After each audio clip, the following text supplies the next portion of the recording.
Hello guys, welcome back.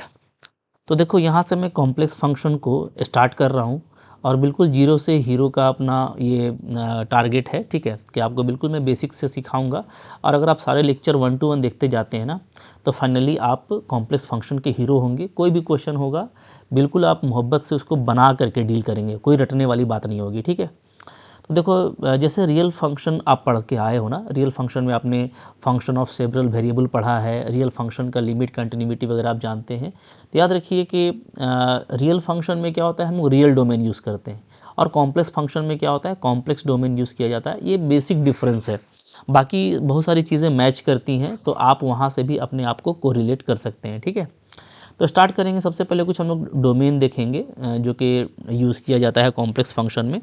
उसमें आप जैसा देख रहे हो कि ओपन डिस्क क्या होता है, ये देख लेते हैं पहले। ठीक है, ओपन डिलीटेड डिस्क क्या होता है और ओपन रीजन्स क्या होते हैं। ओके, जैसा इसका नाम है वैसे ही है। जैसे हम लोग ओपन डिस्क की बात करें, जैसा कि यहाँ पे आपको फिगर में दिख रहा है, तो ये ओपन डिस्क है एक। ओके, और ये जो है बगल में, ये ओपन डिलीटेड डिस्क है। पहले आप फिगर देख लीजिए, मैं फिर आपको समझाता हूँ। ओके, जब ओपन डिस्क की बात करेंगे तो ओपन डिस्क एक रेडियस का होगा, मान लो वो आर है, और एक सेंटर का होगा, मान लो वो जेड नॉट है। ठीक है, क्योंकि आप जानते हैं कि जो हम लोग कॉम्प्लेक्स फंक्शन पढ़ते हैं उसको हम लोग एफ ऑफ जेड से डिनोट करते हैं। ठीक है जी।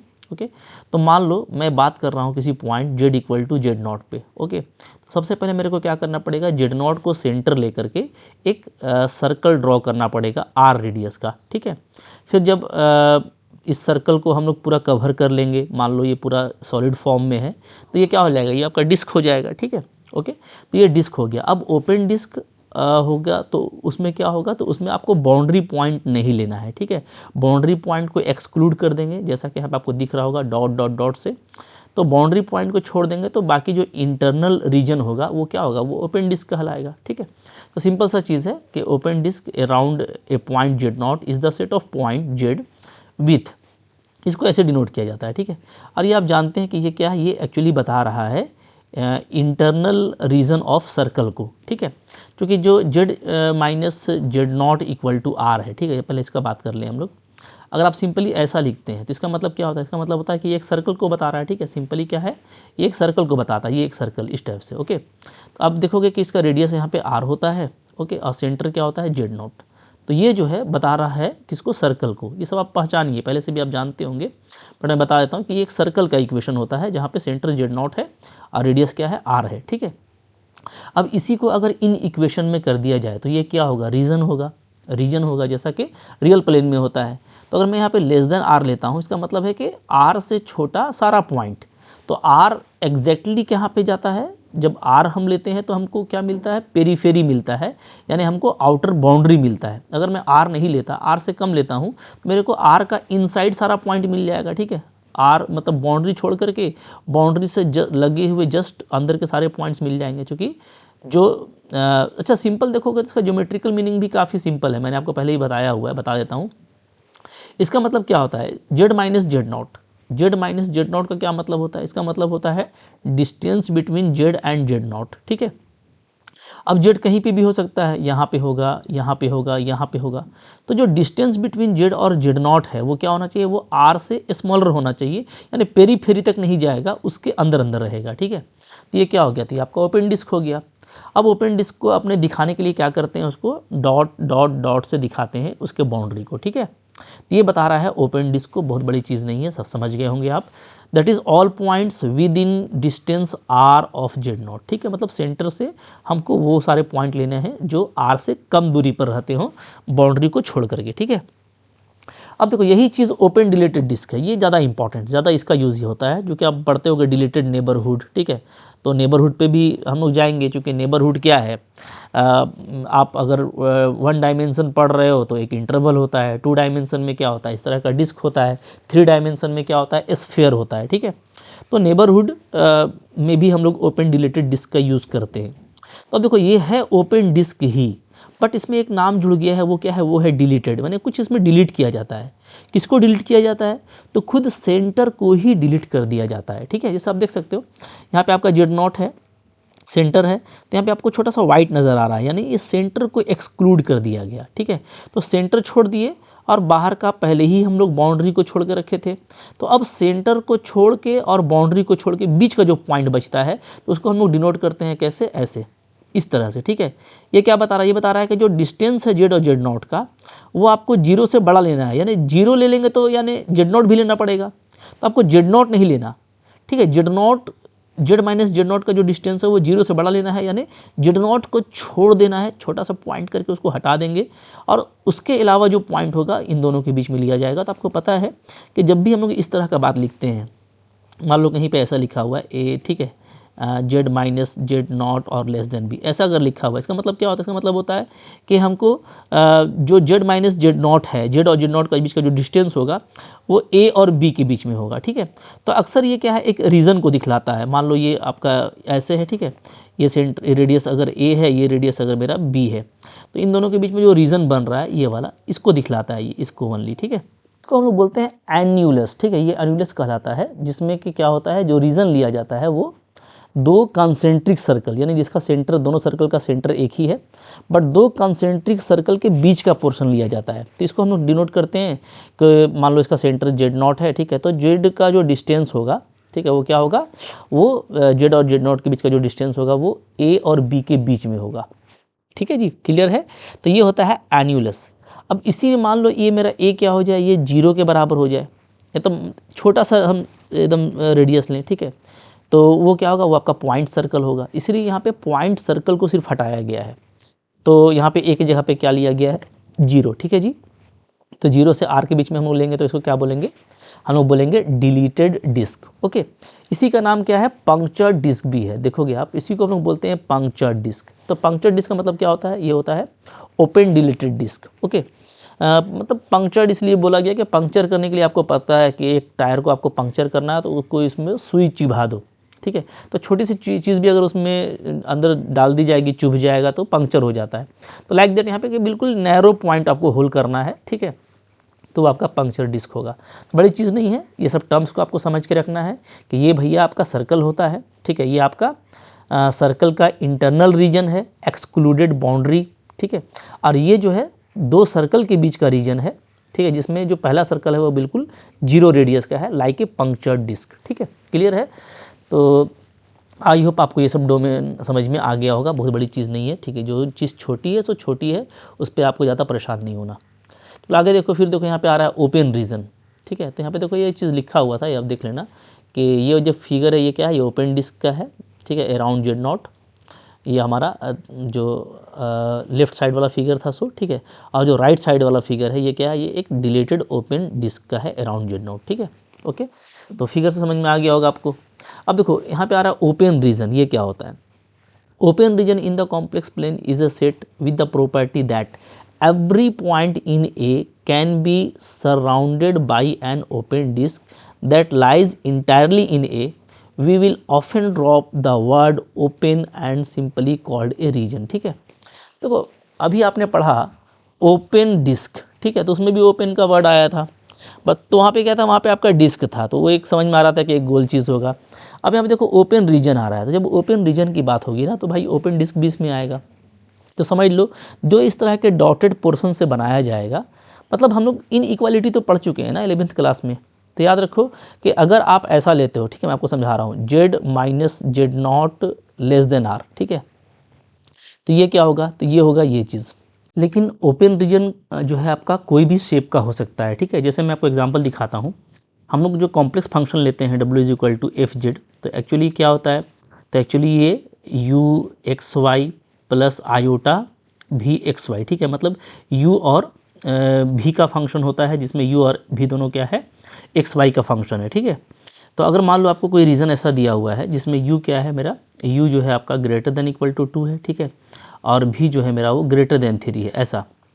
तो ऐसे केस में जब हम लोग एक्सिस लेंगे तो इस तरह से लेंगे, ठीक है, इधर हम लोग ले लेंगे u और इधर हम लोग ले लेंगे v। तो अब मान लो u2 जो है मेरा यहाँ पे है, u इक्वल टू 2, ठीक है, और जो मेरा v इक्वल टू 3 है वो मान लेते हैं मेरा यहाँ पे है, ठीक है, v इक्वल टू 3। तो आप देखिए क्या बोल रहा है, आपको बोलता है v जो है ग्रेटर देन 3 है, यानी ये वाला आपको लेना पड़ेगा, ठीक है, 3 से बड़ा, और u जो है वो आपका ग्रेटर देन 2 है, तो यानी मेरे को ये लेना पड़ेगा। तो हम लोग देखेंगे जब यहाँ पर रीज़न की बात करेंगे तो हमको जो कॉमन रीज़न मिलने वाला है, ठीक है, जो यहाँ पे मिलेगा वो ये मिलेगा। ओके, जो मैं येलो से शेडेड कर रहा हूँ, तो ये सब हम लोग पढ़ चुके हैं क्लास 11th में ही, ठीक है। तो आप देख सकते हो कि यहाँ पे ये जो है ना, ये आपका ओपन रीजन है, चूँकि क्या है इसमें बाउंड्री जो है वो फिक्स नहीं है, ठीक है। तो इसको हम लोग डॉट डॉट डॉट से दिखाए हुए हैं, तो ये ओपन रीजन है। तो ओपन रीजन किसी भी शेप का हो सकता है, ठीक है। ओके, इसी तरीके से आपने पढ़ा था 11th क्लास में कि मान लो अगर यही है मेरा u greater than equal to 2 रहता और v greater than equal to 3 रहता, तो अब यहाँ पे क्या है, अब यहाँ पे देखिए ये वाला तो मेरा क्लोज हो जाएगा, ठीक है इधर। बट अभी भी चूंकि क्या है, ऊपर की तरफ ये ओपन है, ऊपर चूंकि ये इनफाइनाइट तक जा रहा है, ऊपर का क्या जा रहा है, इनफाइनाइट तक, तो ये अभी भी क्या है, ओपन ही है, ठीक है। इधर भी इनफाइनाइट जा रहा है, तो अभी भी ये ओपन है। हाँ, लेकिन मान लो कोई इस तरह का केस हम ले लेते हैं कि आपको इस तरह से दिया हुआ है, मान लीजिए, ठीक है, कि u जो है मेरा वो 0 से लेकर के 2 तक है, ठीक है, और v जो है वो मेरा 1 से लेकर के 3 तक है। तो अब ऐसा अगर शेप है तो ये आपको डेफिनेटली क्या है, एक आपको क्लोज्ड रीजन देगा, ठीक है।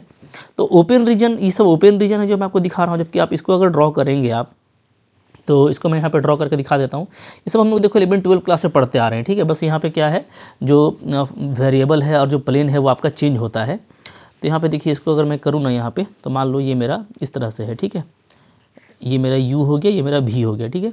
तो u जो 2 होगा वो मान लो ये u इक्वल टू 2 है और v 1, तो v मान लीजिए ये मेरा v इक्वल टू 1 है, ठीक है, और ये ले लेते हैं v इक्वल टू 3। तो क्या बोल रहा है, तो बोलता है u जो है वो 0 से 2 तक है, पूरा क्लोज्ड है, ठीक है। तो 0 से 2, तो ये पूरा हो गया यहाँ पे। ओके, u 0 से 2 और v मेरा 1 से 3। तो आप देख पा रहे हो ना कि पूरा क्लोज्ड आ रहा है, चारों तरफ से इसको क्या है, एक क्लोज्ड बाउंड्री मिल रहा है, जिसको कि हम लोग पूरा जो है एक लाइन से दिखा रहे हैं। ये डॉटेड लाइन नहीं है, ठीक है। तो डॉटेड लाइन से ओपन को दिखाते हैं, बाकी ये क्लोज्ड रीजन होता है। जैसा हम लोग वहाँ पे पढ़ते थे ना, तो मैंने आपको शुरू में ही बोला कि भाई रियल प्लेन में जो आप पढ़ते थे, अब जस्ट उसको अगर हम लोग कॉम्प्लेक्स प्लेन में लेके आ जाएंगे तो डिफिनेशंस लाइक वही रहता है। तो यहाँ पे देखो वही बातें लिखी हुई हैं, डिफिनेशन इंपॉर्टेंट नहीं है हमारे लिए, हमको बस समझना है। तो ओपन रीजन क्या है, तो ओपन रीजन यहाँ पे देखो दिखाया है भाई आपका डॉट से है, ठीक है, ये आपका ओपन रीजन है। जबकि यहाँ पे कोई डॉट नहीं है, सीधा आपको ऐसा दिखाया गया, तो ये आपका नॉट ओपन, ठीक है, ये आपका ओपन नहीं है, ये आपका क्लोज हो सकता है, ठीक है। ये मेरा क्या है, ये मेरा ओपन रीजन है। तो जैसे हम लोग ये पढ़ते थे ना, लिमिटिंग पॉइंट का डेफिनेशन, ठीक है, इंटीरियर पॉइंट का डेफिनेशन। तो इंटीरियर पॉइंट का जो डेफिनेशन है कि कोई भी जो है एग्जिस्ट करना चाहिए नेबरहुड जो कि उसी में कॉन्टेन कर जाए, तो ये इसी तरह का दिखाया गया है कि आप इसमें कोई भी नेबरहुड लेंगे तो उसमें कॉन्टेन करेगा कम से कम एक नेबरहुड, ठीक है। जबकि जो लिमिट पॉइंट वाला था कि उसमें एवरी एनबीडी का जो है इनफाइनाइटली पॉइंट उस सेट में आता है, तो यहाँ पे वही चीज़ है, ठीक है। बट देखो ये उतना मैंडेटरी नहीं है, उतना इंपॉर्टेंट नहीं है। जो मैंने ऊपर में समझाया क्लोज्ड और ओपन, वो आपको समझना है, और ये देखना है कि ओपन अगर है तो उसमें बाउंड्री फिक्स नहीं होता है, तो हम लोग उसको डॉट डॉट डॉट करके दिखाते हैं, ठीक है, और क्लोज में आपका बाउंड्री फिक्स होता है। बस यही बात है, बहुत बड़ी चीज़ यहाँ पे नहीं है, ठीक है। अच्छा, तो ये हो गया हमारा कुछ डोमेन के बारे में। अब चलो आगे बढ़ते हैं। नेक्स्ट हम लोग देखेंगे limit, continuity, differentiability of complex function. तो अगेन देखो, मैंने आपको फंक्शन ऑफ सेवरल वेरिएबल पढ़ाया हुआ है, ठीक है। अब मैं अगर कॉम्प्लेक्स वैल्यूड फंक्शन का बात करूं, let complex valued function is, मान लेते हैं मेरा जो फंक्शन है वो क्या है, वो w is equal to F Z है, जिसको हम लोग ऐसे लिखते हैं ना, u X Y plus iota V X Y, ठीक है। तो u जो है इसका रियल पार्ट है, v इसका इमेजिनरी पार्ट है, दोनों एक्स वाई का फंक्शन है, ठीक है। तो ओवरऑल ये जो मेरा एफ जेड है, हम लोग कह सकते हैं क्या है, ये आपका x और y का फंक्शन है, ठीक है, जिसमें रियल और इमेजिनरी पार्ट दोनों होगा, राइट। अब देखो, चूंकि ये एक्स वाई का फंक्शन है, तो ये लाइक क्या हो गया, ये लाइक हो गया आपका function of several variable, function of several variable, ठीक है। और फंक्शन ऑफ सेवरल वेरिएबल का एक अलग प्लेलिस्ट है, काफ़ी डिटेल में हम लोगों ने पढ़ा है, लिमिट इसका कैसे डिफाइन करते हैं, कंटिन्यूटी कैसे और डिफरेंशिएबिलिटी कैसे। यहाँ पे अगेन सिर्फ आपको ये लिखना है कि मेरे पास में complex valued function w equal to F Z है, और बाकी सारी बातें वही होंगी जो function of several variable in real plane होता था, ठीक है।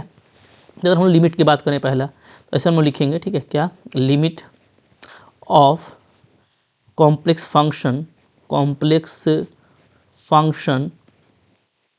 एफ जेड, ठीक है, that is limit Z tends to से Z naught F Z exist, ठीक है। सबसे पहले जब लिमिट की बात करते हैं तो उसका एग्जिस्टेंस की बात करेंगे। ये कोई कॉम्प्लेक्स वैल्यूड फंक्शन है मेरा एफ जेड, यहाँ पे एफ जेड लिखिएगा, ठीक है। कोई भी मेरा कॉम्प्लेक्स वैल्यूड फंक्शन है एफ जेड, ठीक है, that is limit of Z tending to Z tends to Z naught F Z exist. ये कब एग्जिस्ट करता है तो हमें पता है कब, व्हेन, जब आपका जो इसका वैल्यू है ना वो क्या होना चाहिए, वो पाथ इंडिपेंडेंट होना चाहिए। जैसे वन डायमेंशन में लेफ्ट हैंड और राइट हैंड होता है, तो लाइक चूँकि यहाँ पे देखो टू डायमेंशन है, एक्स है और वाई है, ठीक है, इधर यू और आपका भी है। तो अब ये आपका जो कि मल्टी डायमेंशनल हो गया, तो हम लोग किसी भी पाथ से जेड जेड नोट को अप्रोच करें, एफ जेड का वैल्यू क्या आना चाहिए, यूनिक आना चाहिए, ठीक है। तो क्या लिखेंगे, when value of limit is unique, ठीक है, whatever be the path of Z tends to Z naught, ठीक है। तो देखो जेड जो है जेड नॉट को चाहे किसी भी पाथ से पहुँचे, इसका जो वैल्यू है ना वो क्या होना चाहिए, वो यूनिक होना चाहिए, तभी हम लोगों का लिमिट डिफाइन होगा, जैसा कि हम लोग फंक्शन ऑफ सेवरल वेरिएबल में पढ़े थे, ठीक है। या वहाँ पर का अगर डेफिनेशन आपको याद है तो वही डेफिनेशन आप यहाँ पे लिख सकते हैं, कुछ करना नहीं है, क्योंकि यहाँ पे एफ जेड मेरा क्या है, एक्चुअली एफ एक्स वाई है, तो बस वही डेफिनेशन लिखा जाएगा, सिर्फ प्लेन आपका जो है वो रियल से कॉम्प्लेक्स प्लेन हो जाएगा, ठीक है। तो इसको तो देखो शॉर्ट में ऐसे लिख सकते हैं हम लोग क्या, कि that is limit value is path independent, ठीक है, is path independent, okay. Short में ऐसे भी हम लोग बोलते थे। पाथ इंडिपेंडेंट का मतलब ये है कि जेड चाहे जिस भी पाथ से जेड नोट को अप्रोच करे, लिमिट वैल्यू क्या होना चाहिए, उस पर डिपेंड नहीं करना चाहिए, ठीक है, वो पाथ इंडिपेंडेंट होना चाहिए। तो काफ़ी सिंपल सा बात है, यहाँ पे आप समझ सकते हो। जैसे मान लो कि मैं जो है एक ले लेता हूँ यहाँ पे प्लेन, ठीक है, मान लो ये मेरा प्लेन है, ओके। अब देखिएगा यहाँ पे ध्यान दीजिएगा, ये मेरा प्लेन है और इसमें कोई हम एक ले लेते हैं, मान लो ये मेरा जेड है, ठीक है, ये मेरा जेड नोट है सपोज करो, ठीक है, ये मेरा क्या है जी, जेड है, ओके। तो अच्छा अब ये समझिएगा कि जेड जो होता है ना वो क्या होता है, वो होता है एक्स वाई, ठीक है, और जेड नोट हम लोग ले लेते हैं क्या, एक्स नोट और वाई नोट, ठीक है।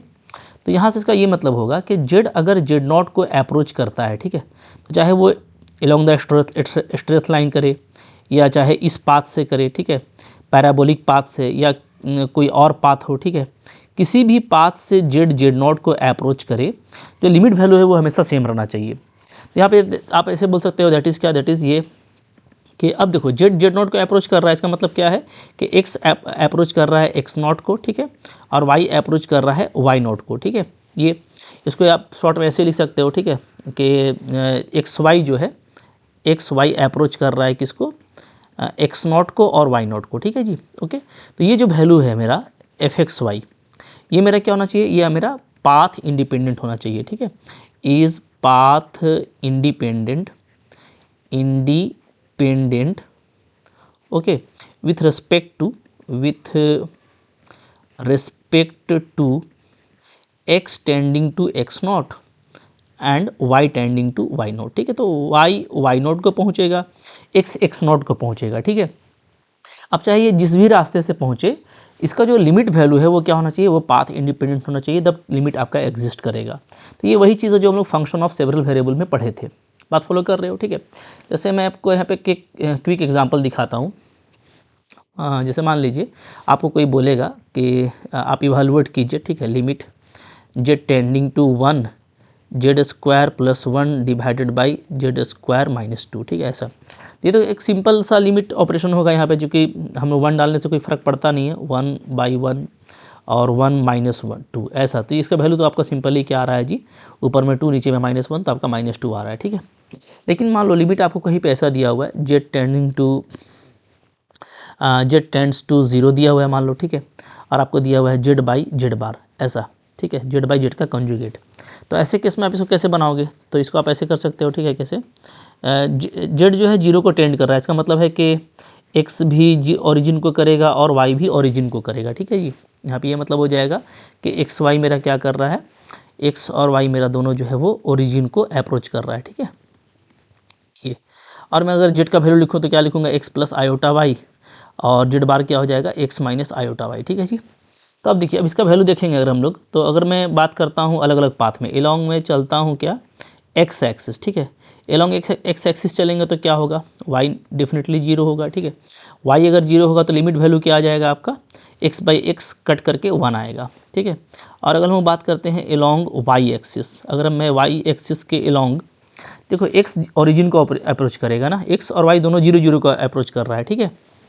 तो बात समझिएगा, अगर यहाँ पे ये सिचुएशन है कि जो एक्स है वो ओनली एक्स जो पॉइंट है मेरा, ठीक है, वो एक्स एक्सिस के एलोंग आकर के 0 0 को अप्रोच करता है, ओके। तो इस केस में आप जैसा देख पा रहे हैं कि चूँकि एलोंग एक्स एक्सिस हमने पाथ चुना है तो यहाँ पे क्या होगा, वाई जीरो होगा, ठीक है। तो वाई जीरो होगा तो एक्स बाई एक्स कट करके आपका 1 आ जाएगा। और अगर हम लोग एलोंग वाई एक्सिस चलते हैं तो यहाँ पे क्या होता है, यहाँ पे एक्स इक्वल टू जीरो होता है, एक्स को जीरो करेंगे तो प्लस आयोटा वाई, नीचे में माइनस आयोटा वाई, तो कट के -1 आ रहा है, ठीक है। तो वैल्यू क्या है, अलग अलग आ रहा है, मतलब यूनिक नहीं आ रहा है, ठीक है। पाथ पे डिपेंड कर रहा है, अलग अलग पाथ से अलग अलग लिमिट मिल रहा है, तो हम कह सकते हैं क्या कि लिमिट यहाँ पे एग्जिस्ट नहीं कर रहा है, limit Z tending to zero, Z by Z bar not exist, ठीक है। बात समझ में आ रही है। तो एग्जिस्टेंस देखो वैसा ही चेक करना है, और इस लेवल पे बहुत इंपॉर्टेंट नहीं है हमारे लिए कि हम लोग इसको बहुत ब्रीफ करें, क्योंकि हम लोग फंक्शन ऑफ सेवरल वेरिएबल में बहुत सा टाइप पढ़ चुके हैं। तो जैसे डीलिंग वहाँ पे होता था वैसा ही डीलिंग आप यहाँ पे कर सकते हो, ठीक है। मतलब आप इन जनरल क्या है, एक पाथ ले सकते हो, क्या, y equal to M X, ठीक है, along y equal to M X. तो y equal to M X अगर लेंगे तो y के यहाँ पे एम एक्स डाल देंगे, तो आपका क्या हो जाएगा, तो आपका यहाँ पे हो जाएगा limit y tending to zero, x tending to zero, ठीक है। यहाँ पे मेरा हो जाएगा limit x tending to zero, चूँकि अब आपका जो क्वेश्चन है वो ओनली x में आएगा, तो ऊपर में हो जाएगा x plus iota M X, ठीक है, और नीचे हो जाएगा मेरा x minus iota M X, मतलब y की जगह पे हम लोग एम एक्स डाल देंगे। तो आप देखिएगा x आपका कैंसिल हो जाएगा ऊपर नीचे कॉमन लेके, तो वैल्यू आ जाएगा 1 plus iota M divided by 1 minus iota M, ठीक है। ऊपर नीचे आप चाहो तो इसको रेशनलाइज कर सकते हो, 1 प्लस आयोटा एम से ऊपर नीचे मल्टीप्लाई कर देंगे, तो वैसे केस में ये आपका क्या बन जाएगा, 1 minus M square plus 2 iota M divided by 1 plus M square, ऐसा आ जाएगा, ठीक है। तो आप देख रहे हो कि ये एम पे डिपेंड कर रहा है ये वैल्यू, है ना।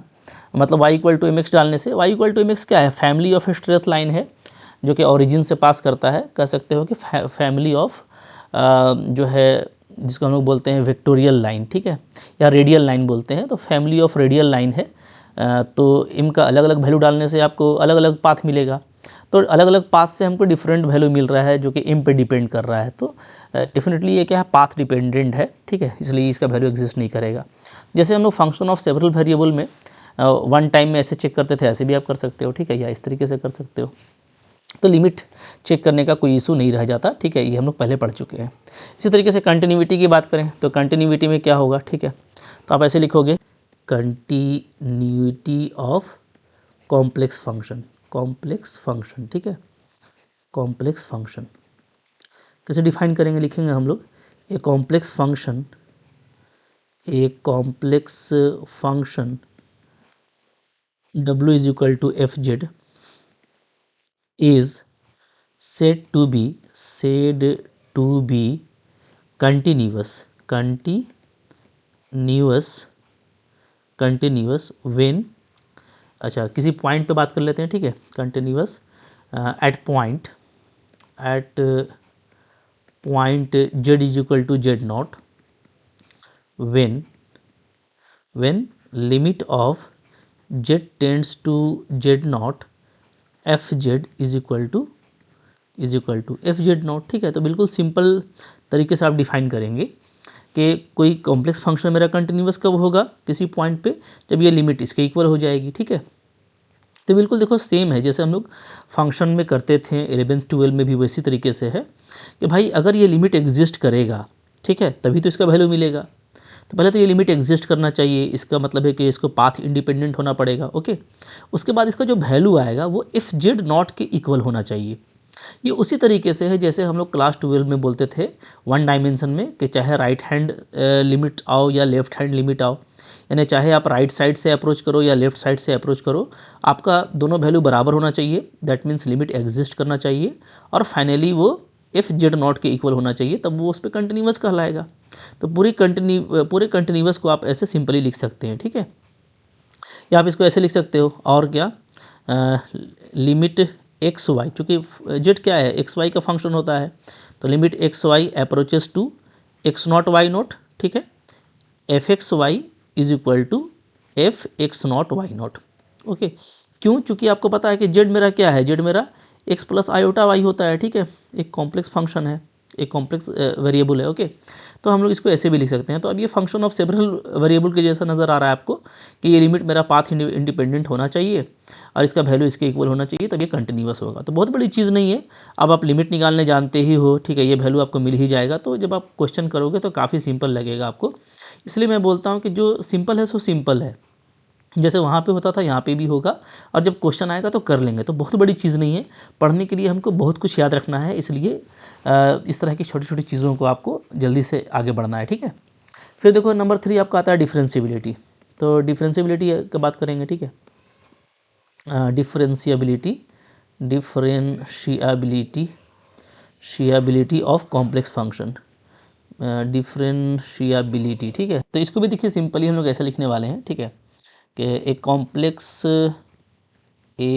Complex function w is equal to F Z is said to be differentiable